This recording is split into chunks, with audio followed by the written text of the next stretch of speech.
The periscope's fogging again. I should have known.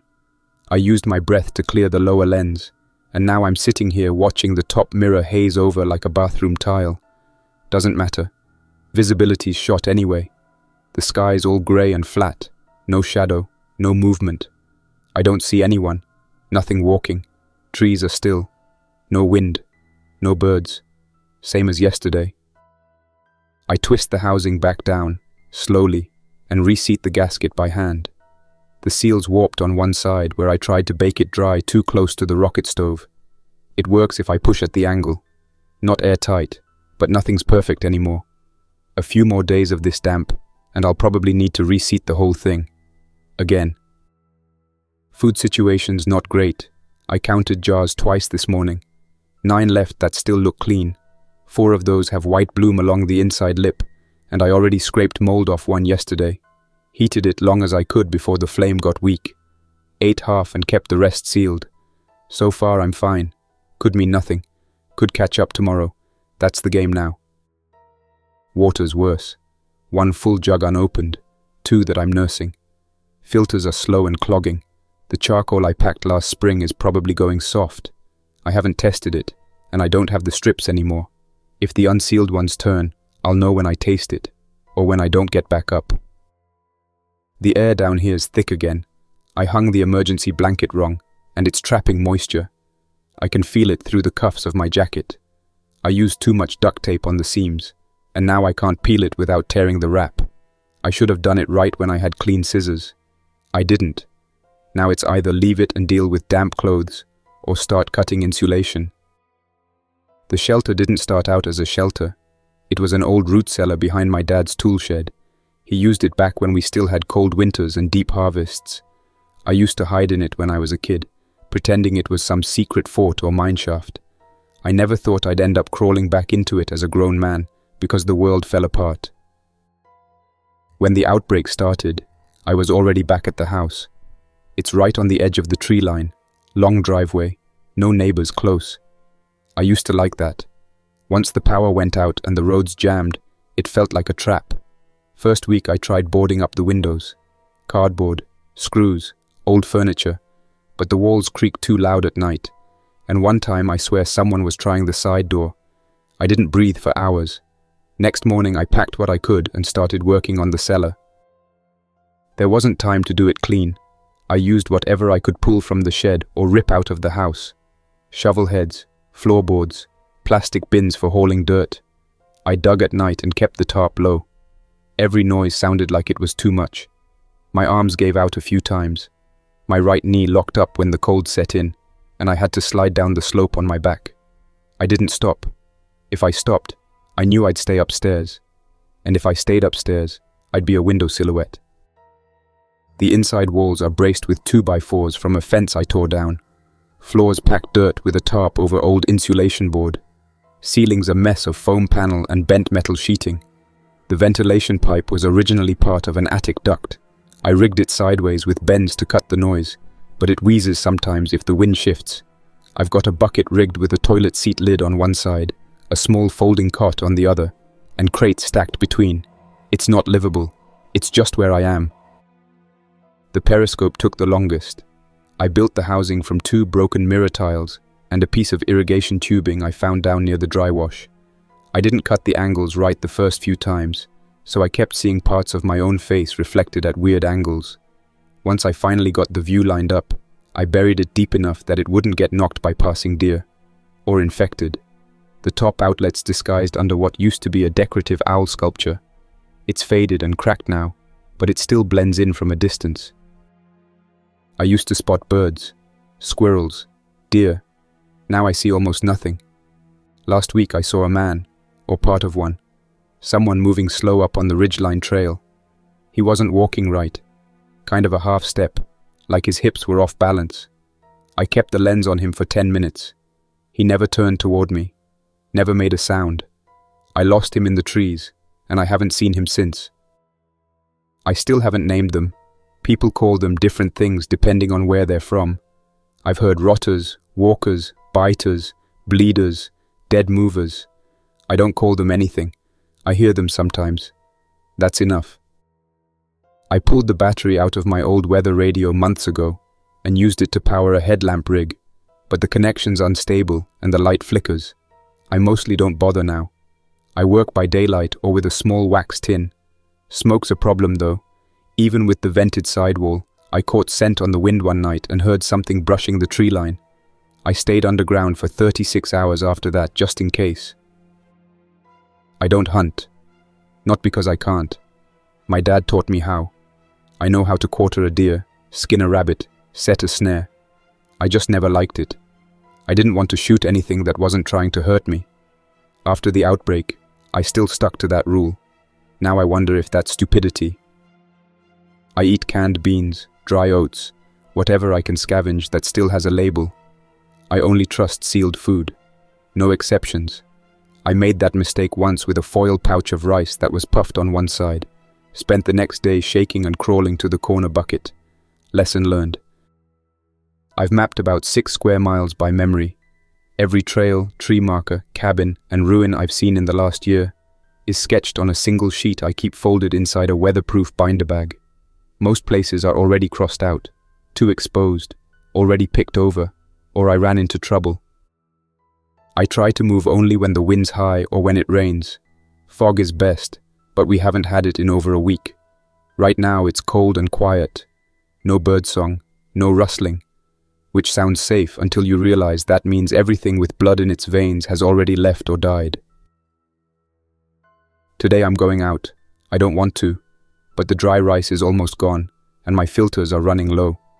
I know one abandoned cabin about 1.5 miles southeast.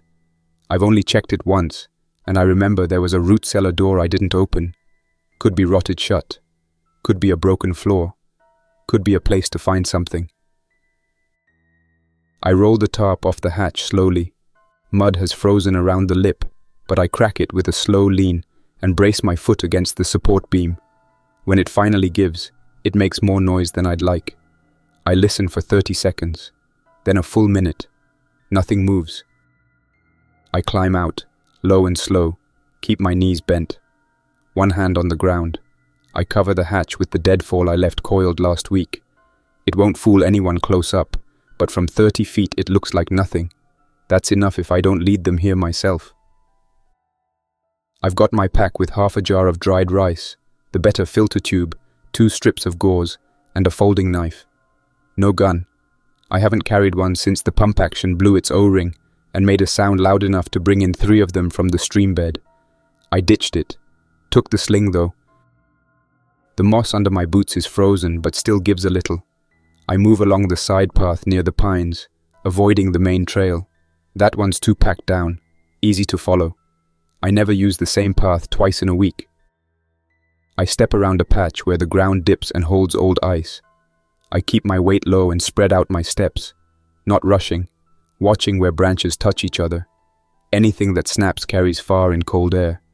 I keep my pack straps tight so nothing swings. The knife stays in the same pocket every time, clip facing forward, so I can grab it without looking.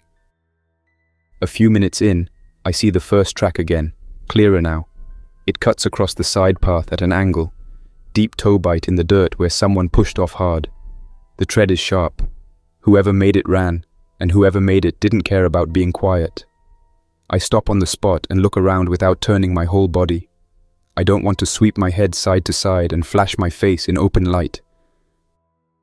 I shift 1 step back into the shadow of a pine and crouch. My knees complain, and I change position so I'm not putting full weight on the right one. I keep my hands open. If I grab branches, I leave bark marks and broken tips. I don't want a trail of damage pointing through the woods. Downslope, something moves through brush.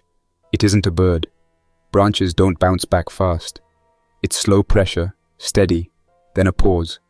I stay crouched and watch the lower gaps between the trunks where a person's legs would show first. A man appears about 50 yards down, coming uphill at an angle. He has a dark backpack and his jacket's unzipped. He's moving fast but not smooth. He keeps looking over his shoulder.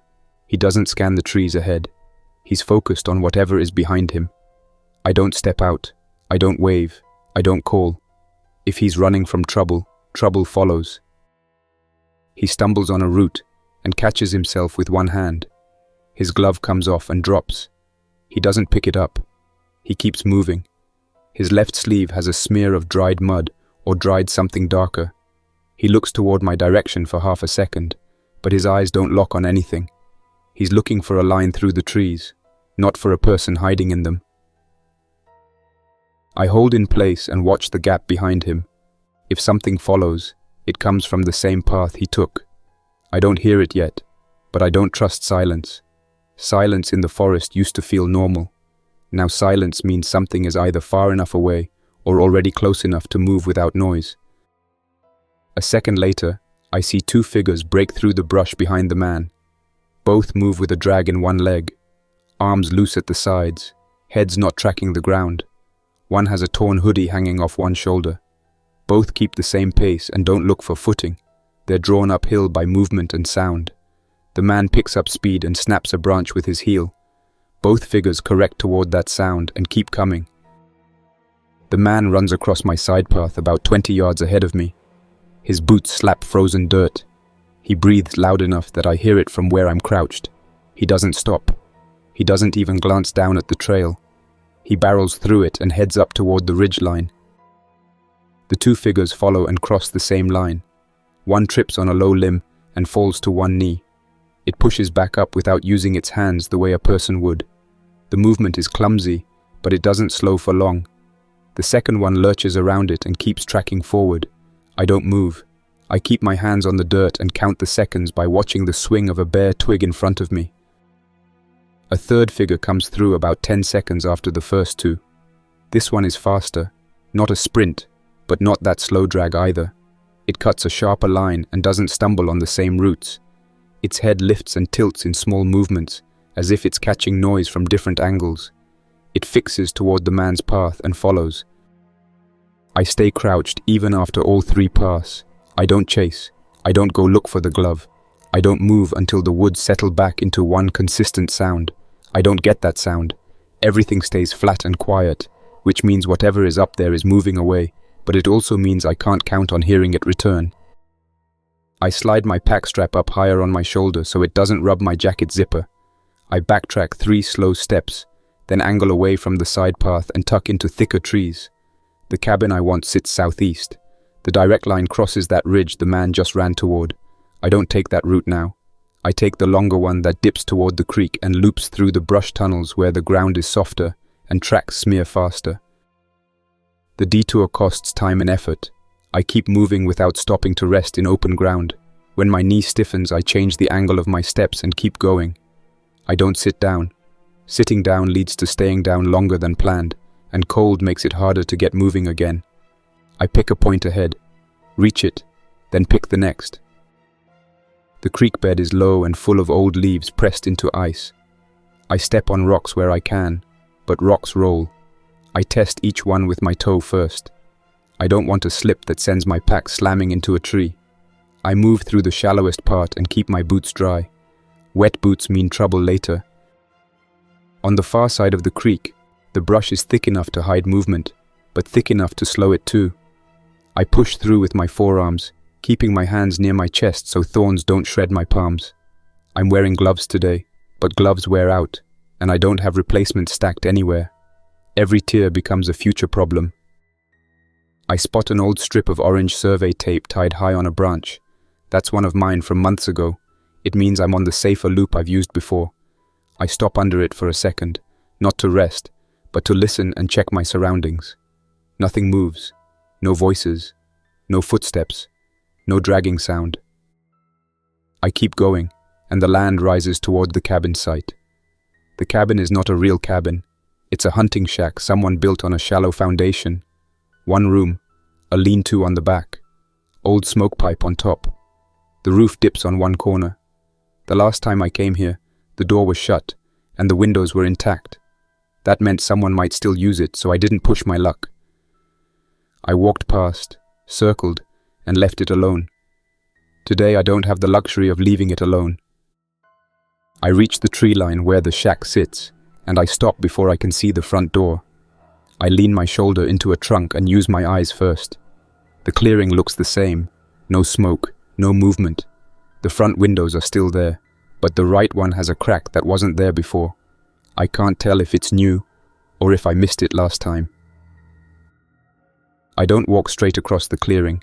I take the edge, using the trees and the slope. I don't want my silhouette in the open. I also don't want to walk across old frozen grass where tracks show. I stay on dirt and leaf patches where footprints don't stand out. At the back corner of the shack, I crouch and look under the lean-to. There's a pile of old split wood, mostly rotten, and a blue plastic tote turned on its side. The tote wasn't there before. That means someone has been here. I don't touch it. I don't lift the lid. I watch it for a few seconds to see if anything shifts. Nothing does. I move to the back wall and find the root cellar door I remembered. It's a slanted hatch in the ground, framed with warped boards. The handle is missing. A chain loops through an eye bolt, but the chain is slack and the padlock is gone. Someone opened it at some point. Someone decided the lock was worth more than the hatch. I set my pack down in the shadow of the lean-to and kneel beside the hatch. I keep my head up while my hands work. I wedge the tip of my knife under one corner and lift gently. The wood groans. I stop and listen. The sound doesn't carry far, but I don't stack noises. I lift again with slower pressure, and the hatch rises a few inches. Damp air comes out. The smell isn't rot. It's cold earth and old wood. I hold the hatch open with my forearm and angle my face away from the opening. If something is down there and it lunges upward, I want my eyes protected. I don't see movement. I don't hear anything from below. I pull a small flashlight from my pocket and click it on under my jacket, shielded by my hand so light doesn't spill across the clearing. The beam is weak. Battery is low. I use it anyway and sweep the first few steps. There's a short staircase made of rough boards, then packed dirt. The walls look reinforced with old planks. Water stains run down them. I slide down the steps carefully. Each foot tests the board first. I keep my hand on the side wall for balance, and I keep my knife out in the other hand. The flashlight stays pointed down. I'm not hunting for threats in the corners with a wide beam. I'm checking footing and scanning for anything that looks fresh. The cellar is small, a few shelves, most empty. One shelf has a line of jars, but most are shattered, glass spread across dirt. Someone went through fast or angry. In the far corner there's a stack of cardboard boxes that collapsed under moisture. That corner smells sour. I don't touch those boxes.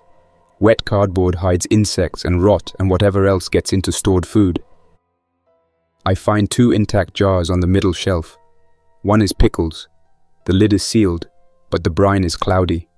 The other is something labeled in faded marker. I tilt it and see dry rice inside, but it's clumped. Moisture got in and turned it into a brick. I put it back. I take the pickles and wipe the lid with my sleeve. I don't open it down here. If it's bad, I don't want the smell trapped in a space that might become my hiding hole for the next hour. On the floor near the back wall, I spot a bundle wrapped in a trash bag. I poke it with the tip of my knife before lifting it. It's soft. Cloth. I pull the knot open and find a roll of gauze, a half-used bottle of iodine, and a small tin of ointment with the label torn. This looks like someone's first aid kit, not a store shelf find. That means someone left in a hurry. I take it. I don't stand there weighing ethics. If I leave it, someone else takes it. I check the rest of the shelves and find one more useful item. A packet of water purification tablets tucked behind a jar ring. The packet is damp but sealed. I don't celebrate. I put it into my inside pocket where it stays warm. A wet packet in the outer pocket turns into a useless packet. A sound comes from above, not inside the cellar. It's outside. Footsteps in dry leaves, slow and careful, not a stumble. I freeze where I am, flashlight off. I stand in the dark and listen. The steps pause, then shift direction. I hear a second set, lighter. A third set follows, heavier and more deliberate. Voices reach down faintly through the hatch gap. 3 people at least. A man says something low and sharp, then stops. A woman answers in a clipped tone. I can't make out the words. I don't try to lean closer to hear. If I put my weight on the steps, boards creak. I move deeper into the corner where the shelves block direct line of sight from above. I crouch behind a support post and press my pack against my chest so it doesn't scrape the wall. My knife stays in my hand. The flashlight stays off. The hatch shifts overhead. Someone lifts it, then sets it down again, testing. The wood creaks and a thin line of light cuts across the dirt floor. A man's boots appear at the top step, then stop. He doesn't come down right away. He's listening, waiting for a sound that proves someone is below. I don't give him one. A woman's voice comes closer. Don't stomp. If there's a critter down there, it'll bolt. Her tone is controlled, like she's used to giving instructions. The man answers, no critter. Somebody came through here. His words come clear now. The way he says it makes it sound like an accusation aimed at the air. A second man speaks from farther back. Check the cabin first, then this. His voice is calm and flat. He doesn't sound eager.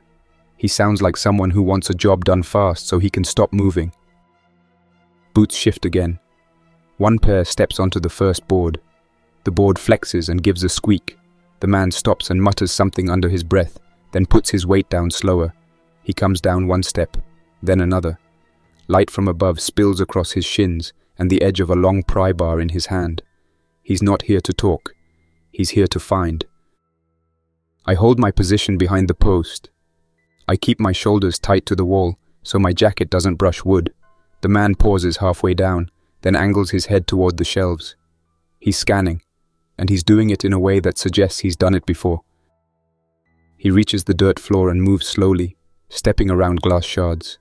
He sweeps the pry bar across the shelf edges, not looking for food first, but looking for disturbed dust, broken webs, anything that tells him someone stood here recently. He finds the pickles shelf spot where the jar sat. He touches the empty circle, then looks toward the corner where I am. He doesn't see me.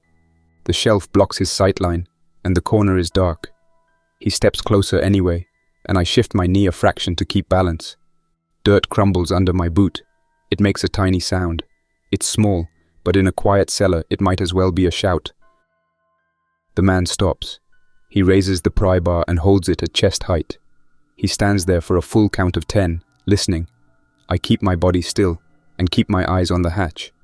If I need to move, I need the fastest path. The fastest path is not past him. It's up. The woman calls down, "You see anything?" The man answers without taking his eyes off the shelves. "Someone was here, fresh." The second man says, "Then back out. No tunnel games." His voice stays steady. He's not arguing. He's setting a boundary. The man with the pry bar hesitates, then steps back. He backs toward the stairs without turning around, then climbs up. He doesn't run. He's careful not to slip. I stay tucked behind the post and don't move until the boots reach the top. The hatch closes, and the light line vanishes. For a few seconds I'm in full dark with only the faint sound of voices above. I hear the woman say, "He's close." Then I hear the man with the pry bar answer, "He's alone." I don't know how he decided that. Maybe he doesn't. Maybe he wants it to be true. I don't like guessing what someone else thinks. Guessing gets people hurt. I focus on what I can control. I can control noise, timing, and direction. I can't control what those people do next. Footsteps shift away from the hatch. A door up top creaks. Someone goes into the cabin. A minute later, something scrapes across the porch boards. A chair dragged. Then a soft thud, as if someone dropped a pack. They're settling in, even if it's for 10 minutes. I stay down here, crouched, and take inventory by touch. Pickle jar is in my pack, wrapped in cloth. The first aid bundle is tucked inside. Water tablets are in my inside pocket. I have what I came for, but I'm not leaving yet. If I climb out while those people are here, one of them spots me, and then the cabin becomes a trap. A new sound reaches the cellar, faint at first. A dragging foot on wood, then another. Something bumps the porch rail, then a dull knock on the cabin wall. The people above go quiet. I hear a man whisper, "Hold." The knocks continue, slow and uneven, not human knocking, not a person trying to get attention. It's contact from movement without intent. Someone above shuffles across the porch and the boards creak under that weight. Another bump hits the wall. The woman speaks again, low, "Don't open it." One of the men answers, "It's one." The other man replies, "One makes noise. Noise makes more." I hold in place. If those people decide to deal with the problem outside, they make noise. Noise pulls more infected into the clearing. If those people stay quiet and wait, the infected might drift off, or it might keep bumping around long enough to draw others on its own. Either way, I'm stuck under their feet until something changes. The porch bumps grow harder. The cabin door rattles once. I hear the pry bar man shift position above, the scrape of metal against wood. The woman says, "Don't, let it wander." The man says, "If it gets inside, we're done." A sharp impact hits the door and the latch clicks. The door doesn't swing open, but the latch moves. The infected outside keeps pressing in the same spot, weight on the door, head or shoulder, or whatever it uses. The men inside don't speak now. I hear one of them step closer to the door. A second impact hits. The latch clicks again. The door opens a crack. Cold air rushes in above, and I hear a wet shuffle across the threshold. The woman makes a sound that's half warning, half anger. The pry bar man moves fast. Wood thumps. Something hits something else, hard. The infected makes a rough vocal noise and drops against the floor. Now the cabin isn't quiet. That one sound becomes many. I hear more movement outside. Not footsteps. The uneven scrape of shoes and bodies moving without balance. The clearing starts to fill with it. The men above start shifting furniture. A chair scrapes. A table bumps the floor. The woman says, "Back room, now." A man curses under his breath. Not loud, but sharp enough that it carries through cracks. I don't wait to see if their plan works. I need out before the cabin becomes a magnet. I move toward the steps in the dark, keeping one hand on the wall. I don't turn the flashlight on. I know the layout well enough to climb without light. I take the steps one at a time, keeping my boots on the outer edges where the boards feel stronger. At the top step I stop. The hatch is closed from above. I put my hand against it and feel the weight. Someone slid something over it. Maybe a chair, maybe a pack. I push gently. It doesn't budge. I push again, harder, and the hatch shifts a fraction. Whatever is on top scrapes, then settles back. I stop pushing. If I force it, it makes a sound. If I make a sound, I announce a fourth person down here. I back down one step and hold. Above, the cabin door bangs again, and something slams into a wall hard enough to shake dirt from the cellar ceiling. The cabin is being pressed from outside. The people inside are trapped above me, and I'm trapped below them. I look around in the dim and find a second way out. It isn't a tunnel. It's a weak section of the back wall where the planks look newer. Someone patched it. That patch means there's a reason for it. Either water broke through, or someone made a small service opening and closed it again. I move to it and run my fingers along the edge. The nails are rusty. The wood gives under pressure. I pull the nail pouch from my pack and find the smallest pry tool I carry, a flattened screwdriver. I work it under the board edge and lift, slow, testing. The nail squeals once. I stop and wait. No reaction above. The cabin chaos is covering small sounds. I lever again and the board lifts enough that I can pull it free. Behind it is packed dirt and roots. Not a tunnel, but a soft wall. I dig with my hands, scooping dirt into a cloth scrap and setting it behind me. The dirt is cold and heavy. Roots snag my fingers. I don't tear at them fast. Fast tearing makes sharp snaps. I bend them and work them loose. I widen the opening to shoulder width. Above, something heavy falls. A thud, then wood cracking. The infected are inside now, or close enough to push through. I hear the woman shout, "Move!" and then a crash that sounds like a cabinet tipping. I keep digging. The hole breaks into looser soil, and cold air leaks in from the other side. That tells me I'm close to the outside ground. I push dirt outward and feel snow crust. I press and it gives. I widen the opening until my head fits. I shove my pack through first, then follow on my stomach. The soil scrapes my jacket. My knee catches on a root, and I pause to shift it free without yanking. I inch forward and finally slide out under the edge of the lean-to, behind the woodpile. The opening is hidden by rotten boards and shadow. It isn't perfect, but it's not a wide open door either. I stay low and listen. The cabin is loud now. I hear uneven movement inside, furniture banging, voices pushing commands. The infected make rough noises that don't sound like speech. The group inside is fighting for space. I don't watch it happen. Watching gets me stuck. I pull my pack close and crawl along the lean-to wall toward the corner where I can slip back into the trees. I move one elbow, then the other, keeping my body close to the ground. Frozen grass scratches my face. I don't lift up. At the corner, I peek around. Through the front window I see movement inside, shadow and shapes. The door swings partly open, then slams into something and bounces. One of the men shoves it shut again. The infected push against it from the other side. A man's voice yells, "Out back!" And the woman answers, "No, no, no," but her words get cut off by a crash. I don't wait to see if one of them runs out. If one of them runs out, he runs right into me or right past me. Either way, my quiet exit becomes a problem. I slide into the trees and keep moving, leaving the cabin behind without taking anything else. I move downhill first, not uphill. Uphill makes me slower and louder. Downhill lets me keep momentum without stomping. I use trunks to control my descent.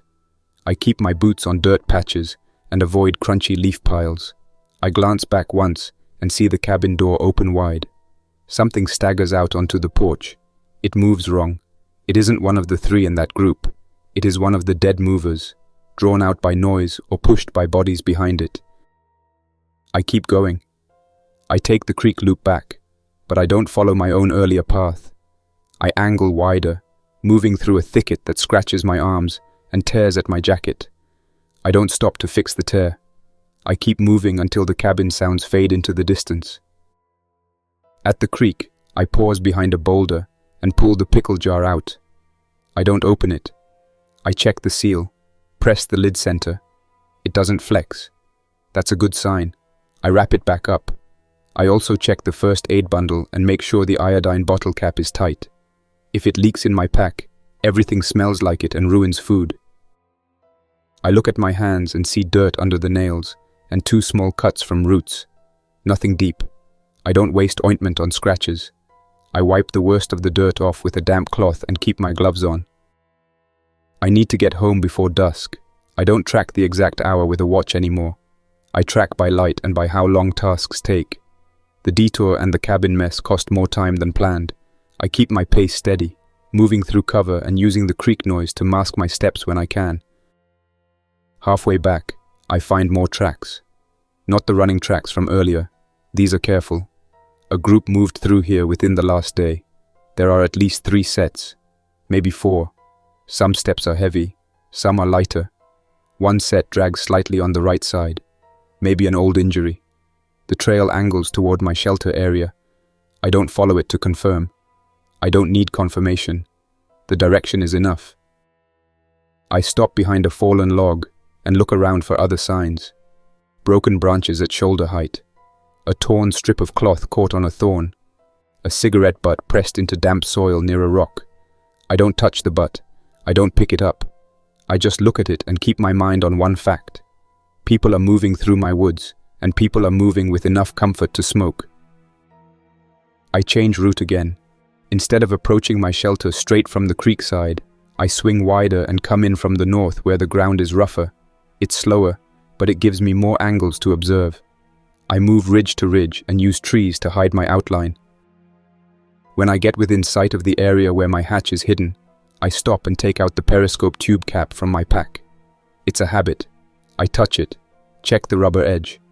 I don't know why I do it here. It doesn't help me on the surface. It's a way to keep my hands busy while my eyes work. From my position behind a pine, I scan the ground near the hatch site. The deadfall cover looks almost the same, but not perfect. One branch sits at a slightly different angle. Another branch has fresh scrape marks on the bark. Someone moved it and tried to set it back. Someone either did a poor job or didn't care if it looked perfect. Either way, someone was here. I don't walk up to the hatch. I don't rush in. I back up and circle wider, looking for the Periscope outlet spot. The outlet is disguised in that cracked owl yard ornament I dragged and half buried months ago. If someone finds that, the shelter is done. I reach the outlet area from the side and stop again, low behind brush. The owl looks wrong. It sits slightly higher than it should. The dirt around it has a disturbed ring. Someone grabbed it, lifted it, then set it down. That means someone noticed it wasn't part of the natural forest. I stay frozen in place and listen for movement. I don't hear voices. I don't hear boots. I don't hear dragging feet. That doesn't calm me. People can sit quiet a long time when a person is hiding in the area. I back away from the outlet and move to a second observation point that gives me line of sight on the hatch zone without exposing me. It takes 10 minutes to move those 50 yards, keeping low, keeping branches from snapping. When I settle in behind a stump and look again, I see something that makes the decision for me. A thin line of dirt runs across the moss near my hatch. It's not a track. It's a scrape from something dragged, maybe a pack or a piece of wood. Someone did work here. I don't go in. I don't touch anything. I turn and move away from my own home the way a person walks away from a burning building. I keep my steps slow so I don't trip, and I keep my eyes on the ground so I don't step into something set for me. I push deeper into the trees and head for my fallback spot, an old drainage culvert under a washed-out logging road. It's not comfortable. It's not sealed. It's a place where I can hide for a night and watch. I stored a small cache there months ago, 2 bottles of water, 1 can of peaches, a spare blanket, and a roll of cord, if it's still there, if someone hasn't found it. The culvert path is rough and goes through a slope full of loose rock. I choose it anyway. Loose rock is loud, but loose rock also leaves confusing tracks and makes it harder for someone to follow without slowing down. I move carefully, testing each stone before putting weight on it. My knee catches once, and I grab a trunk to steady myself. The bark scrapes my glove. I keep going. Near the logging road, I smell smoke. Not a campfire far away. It's close enough that the scent has edges, fresh wood and something oily. I stop behind a stand of young pines and look up the slope. Through the branches, I see a thin thread of grey rising, then flattening. Someone is camped within a few hundred feet of my shelter zone. I don't move closer. I shift sideways until I can see the roadbed. The old road is partially washed out, but the flat parts remain. I see 3 people walking along it, heading toward my area. One man in a dark coat with a long object slung across his back, not a bow, not a shovel. Another man in a lighter jacket carrying a large duffel. A woman behind them, hair tied up, moving with her hands free, scanning side to side. She looks more alert than the men. I stay down and let them pass. I don't try to count their gear in detail. I already know enough. Those are not lost hikers. Those are scavengers, and scavengers follow signs. The disturbed hatch cover is a sign. The owl ornament is a sign. My footprints from earlier routes are signs. After they pass, I move in the opposite direction and drop into the low ditch that leads to the culvert. The culvert entrance is half blocked by debris from the washout. That debris is why it's useful. It looks unpleasant. People avoid unpleasant if people have options. I crawl under the debris line and into the culvert. It smells like wet concrete and old leaves. I keep my pack tight to my chest and move until I'm far enough inside that my legs are out of sight from the entrance. Then I stop and listen again. I reach behind a broken slab and feel for the stash. My hand hits cold metal first, then plastic. The stash is here. That's relief, but I don't let it change what I do next. I pull the can of peaches and 1 water bottle out and set them beside me. I don't open anything yet. I keep the rest hidden. From the culvert, I can't see my shelter, but I can hear faint sounds if the wind carries them. I wait, and I get those sounds. Distant voices. A man laughing once, short and sharp. Then metal clinking. Then a muffled thud that sounds like someone moving heavy wood. They're searching. They're testing. They're doing the thing I hoped no one would do in my woods. I take my map sheet out and hold it flat against my knee in the dark. I don't use a light on it. I don't need the full picture. I need the next safe line. If my shelter is compromised, I can't return and pretend it's fine. I need to decide whether I can salvage anything from it without being seen. And if I can't, I need a new place. There's one option I've avoided for months. The old service shed near the quarry path, half collapsed, with a concrete floor and a small crawl space underneath. It's not hidden the way my shelter was hidden. It's obvious if someone walks up to it. The crawl space, though, is low and unpleasant. People hate unpleasant spaces. That's the only advantage it has. I keep my eyes on the culvert entrance and eat 2 mouthfuls of peaches with my fingers. I don't use a spoon. Spoons clink. I wipe my hands on my pants after. Then, I put the can away with the lid pressed back on loosely to keep bugs out. I drink 1 small swallow of water and cap it again. As the light fades outside, the voices near my shelter get quieter. That doesn't mean they left. It might mean they settled in to watch. If those people think someone lives in that hole, they can wait for the person to come out. Waiting costs almost nothing when a group has shared food and shared warmth. Night comes without ceremony. The forest goes darker, and the cold takes over the air. I stay in the culvert until I can't see the entrance clearly. Then I decide to move. I don't like moving at night. Night hides me, but night also hides obstacles and hides infected. Noise travels farther too.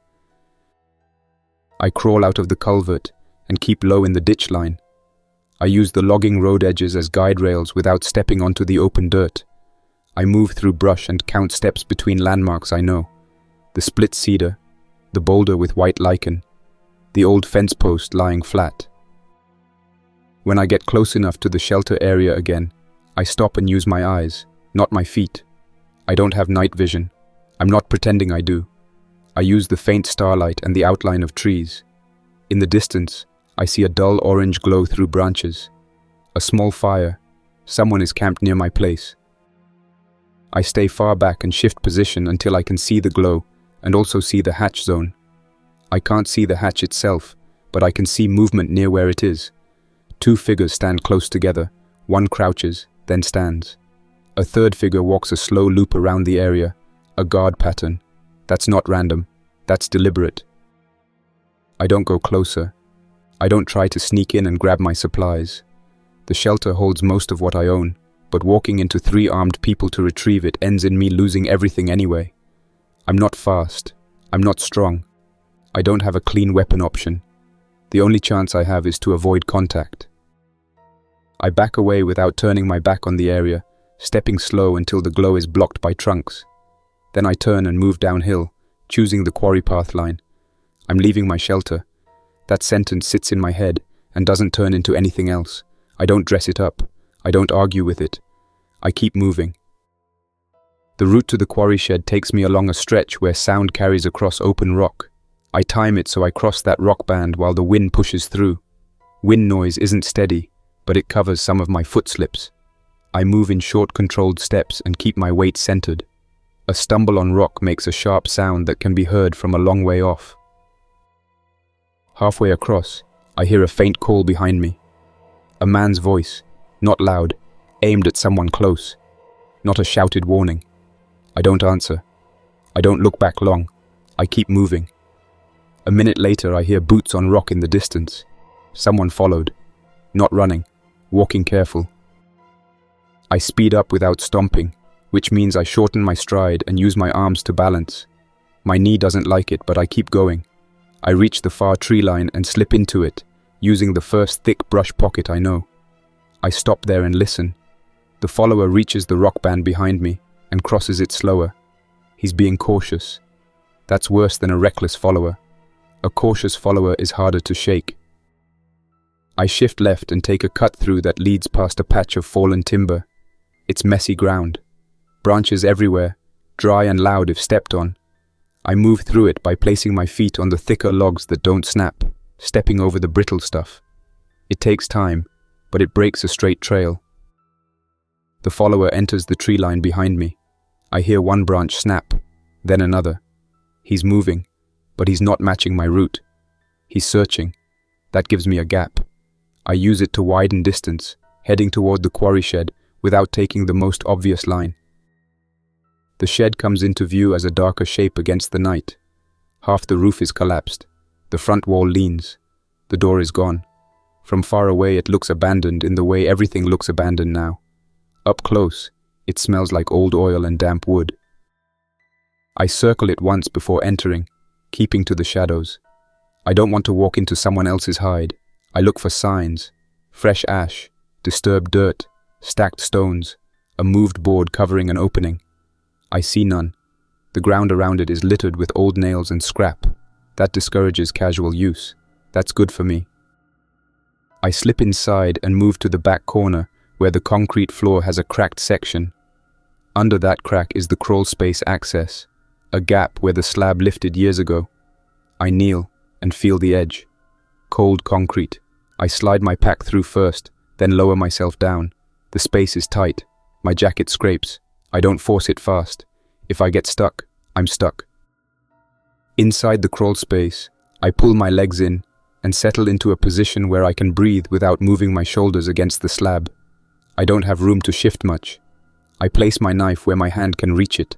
I pull the blanket from my pack and drape it over my legs to cut cold contact with the dirt. I wait. I don't sleep. I keep my attention on the shed floor above. If someone steps into the shed, the concrete transmits vibration. I can feel that through my palms when they're pressed to the ground. Footsteps appear outside within minutes. Slow, careful. A man enters the shed. His boots scrape metal debris. He moves toward the center, then stops. He doesn't call out. He listens. Then he takes a few more steps and nudges something with his boot. A second person enters. Lighter steps. A woman's voice says, "This place smells." Her tone is annoyed, not scared. A man answers, "He came this way." Tracks on the rock. Then nothing. He's hiding. The woman says, "Let him hide. We've got the hole back there. We've got his stuff. He'll come back." The man replies, "He might run. He might have another place." The woman says, "Then he's not worth chasing tonight." They move around the shed, stepping over debris, checking corners. One of them crosses near the cracked slab. The boot pauses right above my head. The person stands there and shifts weight. I keep still. I don't press up. I don't move my shoulders. I wait for the boot to move away. The boot moves. The man says, "Nothing here." The woman answers, "Told you." Then both sets of steps leave the shed. I stay in the crawl space for a long time after the steps fade. I don't climb out right away. People can sit outside and wait for movement. People can set traps and walk away and return later. I don't give anyone proof that I'm here. When I finally crawl out, the sky is turning lighter at the edges. I move stiff and slow, and dirt clings to my jacket. I brush it off with my hands, and then stop. Dirt brushed off becomes a sign. I leave some on. I don't try to look clean. Clean people look out of place now. I stand in the doorway gap and look out at the quarry path. No movement, no glow, no voices. Wind is light. I decide to move deeper along the quarry line and put distance between me and my old shelter zone. I don't know where I'll settle next. I know I can't go back to the Periscope hole while those people are camped there. I also know those people now have a reason to keep searching. I start walking, keeping the quarry wall on my left and the trees on my right. The rock face blocks some sound and blocks some sightlines. It also funnels movement. That means if infected come through, there's less space to dodge. I accept the risk. The bigger risk is those people tracking me in open woods. I make it another half mile before I see a problem. In the quarry line ahead, a dead mover stands near a pile of broken stone. It is facing away from me, head angled down, arms hanging. It isn't moving much, but it's in the corridor I need. I don't have room to pass wide. If I try to slip by close, it might turn toward foot scrape. If I throw a rock to pull it away, the noise might draw more. I step back into the trees and take the long way around, climbing a rough slope that leads above the quarry cut. The climb forces me to use both hands in places. I grab roots and rocks. I keep my movements controlled so no stone falls and clatters down the face. One stone does slip under my boot and rolls. It clicks against another stone twice, then stops. I freeze and wait. The dead mover below doesn't respond. That means either it didn't hear it or it's too far to care. At the top of the slope, I find a narrow deer trail and follow it, moving parallel to the quarry line. I can see down into it through gaps. I keep scanning for movement, and I keep my hands ready to grab a trunk if I slip. The sun comes up enough that I can see my own hands clearly. I stop under a cedar and open my pack. I take out the first aid bundle and dab iodine on the small cuts on my fingers. It stings and leaves the smell. I don't like the smell, but infection from dirt cuts is worse. I wrap one finger with gauze where the skin split deeper near the nail. It isn't a big injury, but it's a place that can crack again when cold dries it out. I eat the last 2 bites of peaches and take 2 small swallows of water. Then I move again. Every stop adds up. Every stop is a chance for someone to catch up. By midday, I've put enough distance between me and the shelter zone that the smoke smell is gone. I find a shallow hollow under a fallen tree and decide to make it my temporary hold. I clear the ground by hand, removing sticks that could poke through the blanket. I set my pack as a backrest and pull the blanket over my legs again. I don't have a periscope now. I don't have a hatch. I don't have a hidden view. I have trees, dirt, and the habit of staying quiet. I take the pickle jar out and hold it for a moment, then put it back. Food is not the first thing I deal with. The first thing is safety. Safety is distance and concealment and not being predictable. In the far distance, I hear a faint sound that could be a voice or could be wind shifting through branches. I don't get up to check it. I stay in place and watch my surroundings. A person who moves toward every sound ends up walking into the wrong thing. As the afternoon fades, I build a small barrier in front of my hollow using dead branches, not to stop anyone, but to break a straight line of sight. I place them in a natural pattern, not stacked, not neat. Neat patterns are human. I also scatter a few loose leaves over my boot tracks where I came in. It won't hide everything, but it dulls the edges. I take one last look at the map sheet and fold it away. Then I settle in, knife within reach, pack strap looped around my wrist so it can't be snatched without pulling me. I don't close my eyes for long. I keep listening and watching the tree gaps. The day ends with me in a new hole in the ground that I didn't plan to use, with less water than I want, and a stolen medical kit from a stranger's cellar, and with 3 scavengers now holding the place I worked months to build. I don't add extra meaning to it. I don't name it. I don't try to make it feel better. I focus on the next hour, then the next. And that's where we'll stop for now. Thanks for listening. Don't forget to like, subscribe, and tell me how the story hit you, what moments worked, what didn't, and what you'd want to hear next. And a big thank you to everyone supporting the channel. You keep this project alive. Until next time, Survivor. Jack's Nightmares, signing off.